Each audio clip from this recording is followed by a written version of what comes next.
नमस्कार साथियों, very good evening to all of you. I am K P Thakur, your well wisher. मैं K P Thakur mission learning for all के इस online YouTube platform पर आप सभी का स्वागत करता हूं, बहुत बहुत स्वागत करता हूं। साथियों, इससे पिछले वीडियो में हमने पढ़ा था वर्ब यानी कि क्रिया के बारे में। हमने पढ़ा था मेन वर्ब यानी मुख्य क्रिया के बारे में। तो मुख्य क्रिया क्या होती है, मेन वर्ब क्या होती है, तो मैंने आपको बताया था कि किसी काम के करने या होने, किसी काम के करने या होने को जो इंडिकेट करता है उसे ही वर्ब या मेन वर्ब कहा जाता है, जिसे हम हिंदी में मुख्य क्रिया के नाम से जानते हैं। साथियों, आज के वीडियो में हमें पढ़ना है फॉर्म्स ऑफ वर्ब। क्या पढ़ना है? फॉर्म्स ऑफ वर्ब यानी क्रिया के रूप, क्रिया की अवस्थाएं। तो आपने सुना होगा, सामान्यतः जनरली आपने सुना होगा कि GO गो यानी जाना होता है, COME कम यानी आना होता है, WRIT राइट यानी लिखना होता है। तो इन्हीं फॉर्म्स ऑफ वर्ब यानी कि क्रिया के रूपों को आज हमें पढ़ना है। आपके सामने मैंने कुछ वर्ब्स लिखी है जिन्हें मैं वन बाय वन आपको एक्सप्लेन करने की कोशिश करूंगा। जैसे मैंने पहली वर्ब लिखी है गो। सब लोग जानते हैं, यू ऑल नो दैट, गो यानी जाना होता है। तो गो की जो सेकंड फॉर्म है वो बनेगी वेंट, WENT। गो की थर्ड फॉर्म बनेगी गोन, GONE। देन मैंने लिखा कम, तो COME कम यानी होता है आना। कम की सेकंड फॉर्म होती है केम और कम की थर्ड फॉर्म होती है कम, यानी कि कम की फर्स्ट फॉर्म और थर्ड फॉर्म तीनों सेम होती है। देन मैंने लिखा राइट, WRIT राइट यानी होता है लिखना, तो राइट की सेकंड फॉर्म होती है रोट। राइट की थर्ड फॉर्म होगी रिटन, राइट की थर्ड फॉर्म रिटन होगी। इसके बाद मैंने लिखा रीड, READ रीड यानी होता है पढ़ना। रीड की सेकंड फॉर्म होगी रेड, READ, और रीड की थर्ड फॉर्म होगी रेड, यानी कि रीड की तीनों ही फॉर्म की जो स्पेलिंग है वो सेम होती है, बट रीड की जो फर्स्ट फॉर्म है यानी कि रीड का जो पहला रूप है उसे हम रीड पढ़ते हैं, लेकिन रीड का जो सेकंड फॉर्म और थर्ड फॉर्म है उसको हम रेड के रूप में प्रोनाउंसिएट करते हैं। यानी कि उच्चारण की दृष्टि से देखा जाए तो रीड का सेकंड फॉर्म और थर्ड फॉर्म को हम रीड ना बोलते हैं, रेड बोलेंगे, बाकी स्पेलिंग तीनों की सेम रहेगी। फिर बात करेंगे गिव की, तो GIVE गिव यानी होता है देना। गिव की सेकंड फॉर्म होती है गिव और गिव की थर्ड फॉर्म होती है गिवन। इसके बाद TAKE टेक यानी होता है लेना, तो टेक की सेकंड फॉर्म होगी टुक और टेक की थर्ड फॉर्म होगी टेकन। इसके बाद SEEC, आप सब लोग जानते हैं कि सी यानी होता है देखना। अब साथियों, वॉच यानी भी देखना होता है, WATCH वॉच यानी भी देखना होता है। बट सी और वॉच में क्या डिफरेंस है? यदि दोनों की बात की जाए तो दोनों वर्ब है, दोनों क्रिया है, लेकिन सी का मतलब होता है देखना। जब हम किसी व्यक्ति या किसी वस्तु को डायरेक्ट मीडियम में देखते हैं, प्रत्यक्ष माध्यम से देखते हैं, तो हमें सी का यूज करना होता है। जैसे मैंने बोला कि आई सा हर, मतलब मैंने उसे देखा, आई सा हर। मैंने आपको बताया था कि हर जो होता है एक ऑब्जेक्ट होता है और हर जो है सी का ऑब्जेक्ट होता है, SHE का ऑब्जेक्ट होता है हर। तो मैंने उसे देखा यानी कि मैंने किसी लड़की को देखा, तो मैंने उसे डायरेक्ट देखा, मतलब फेस टू फेस देखा। बट वॉच यानी भी देखना होता है, तो वॉच का यूज हम करते हैं जब हम किसी चीज को, किसी व्यक्ति को या किसी वस्तु को जब हम इनडायरेक्ट मीडियम में देखते हैं, जैसे हम टीवी के माध्यम से देखते हैं, सिनेमा के माध्यम से देखते हैं, स्क्रीन के माध्यम से देखते हैं, तो वहाँ पर वॉच का यूज किया जाता है। उसके बाद बात करते हैं से की, तो SAY से यानी होता है कहना। से की सेकंड फॉर्म होती है सेड, से की थर्ड फॉर्म होती है सेड। इसके बाद बात करते हैं पे, PAY पे यानी होता है चुकाना। जब हमें किसी का पैसा चुकाना होता है तो हम कौन सी वर्ब यूज करेंगे? पे, PAY पे यानी चुकाना। पे की सेकंड फॉर्म होगी पेड, पे की थर्ड फॉर्म होगी पेड। तो इस प्रकार से मैंने कुछ वर्ब आपके सामने लिखे और उनकी फॉर्म्स यानी कि उनके रूप आपके सामने लिखे। उम्मीद करता हूं साथियों कि यहाँ तक मैंने जितनी वर्ब्स लिखी है, जितनी क्रियाएं लिखी है, वो आपको समझ में आई होगी। अब हम बात मेनली कर रहे हैं वर्ब की फॉर्म्स की, यानी कि वर्ब के रूप की, वर्ब की अवस्थाओं की। तो क्या कोई ट्रिक है क्या कि जिससे हम वर्ब की सेकंड फॉर्म और थर्ड फॉर्म याद रख सके? उसे हम याद कर सके तो ऐसी कोई ट्रिक नहीं है, बट हाँ कुछ वर्ब्स ऐसी होती है जिनकी स्पेलिंग लगभग सेम होती है, यानी कि कुछ अल्फ़ाबेट्स या कुछ अक्षरों का ही उसमें डिफरेंस होता है। कुछ ऐसे ही वर्ब्स मैं आपको एक्सप्लेन कर रहा हूँ अब।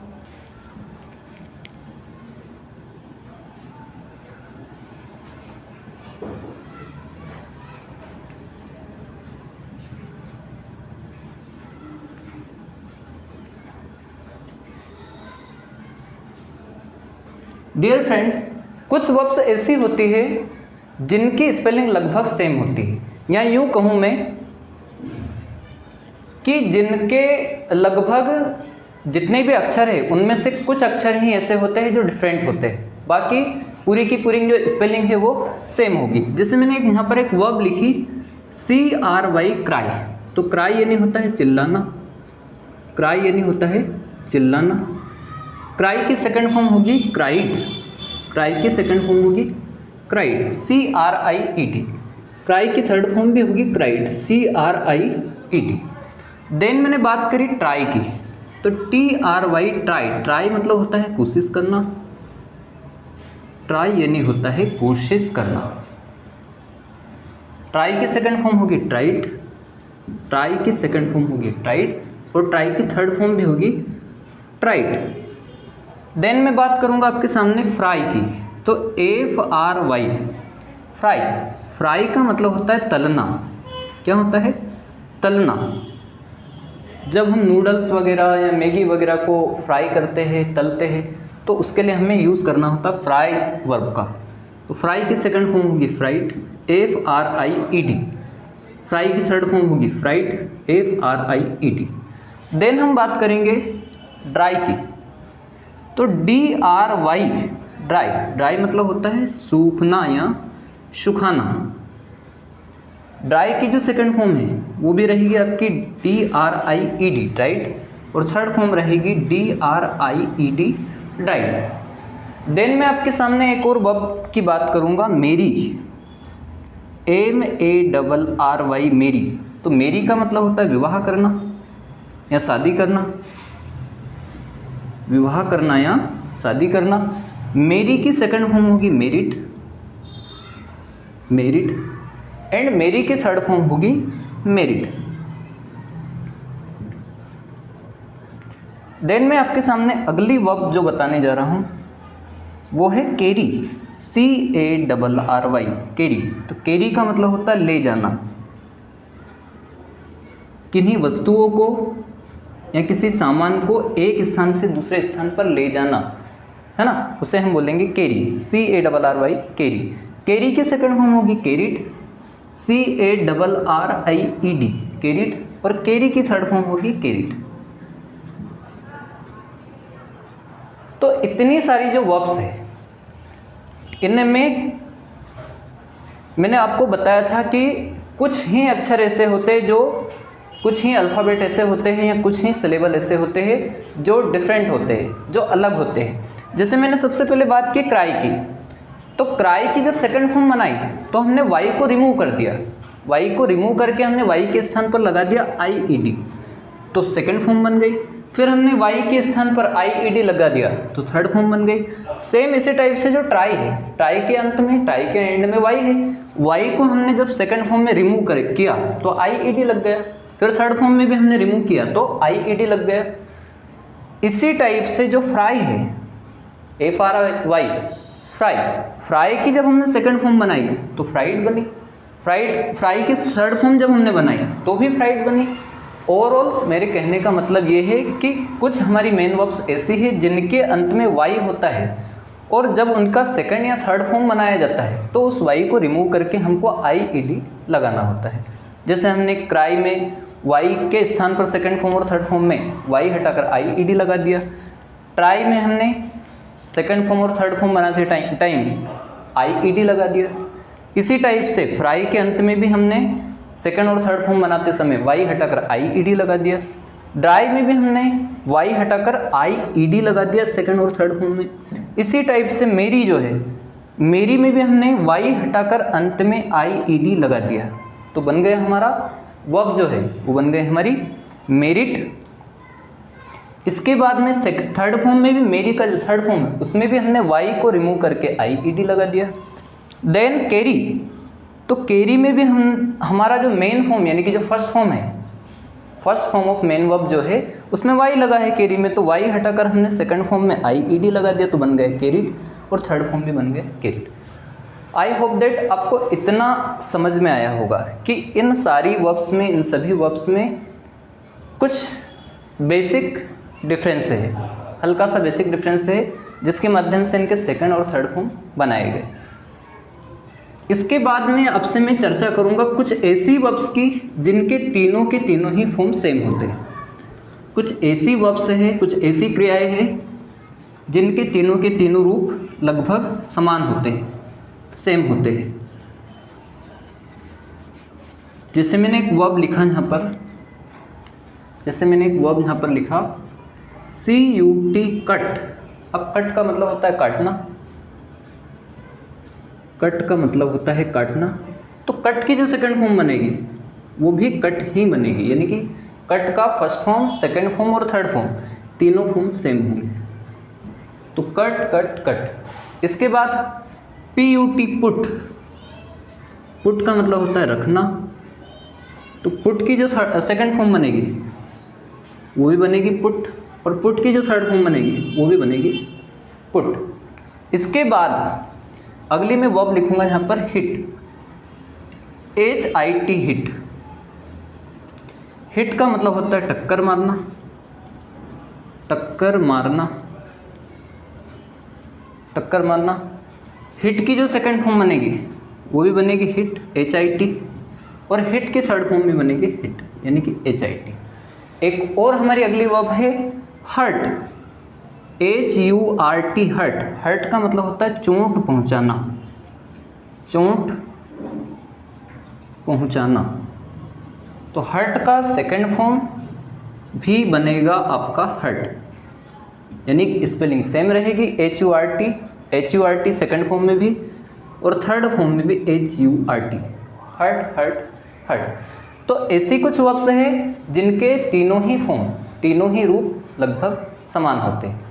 अब साथियों मैं कुछ ऐसी वर्ब्स की बात करना चाहूँगा जिनके अंत में IE रहता है, IE रहता है, लेकिन जब सेकंड और थर्ड फॉर्म बनाया जाता है तो अंत में लग जाता है D। जैसे मैंने लिखा आपके सामने टाई, जैसे मैंने आपके सामने लिखा, अगली वर्ब्स के बारे में हमें पढ़ना है। जैसे मैंने आपके सामने लिखा सेंट। साथियों कुछ वर्ब्स ऐसी होती है, कुछ क्रियाएं ऐसी होती है जिनके अंत में डी होता है, लेकिन जब उनका सेकंड और थर्ड फॉर्म बनाया जाता है तो डी के स्थान पर टी लगाना होता है।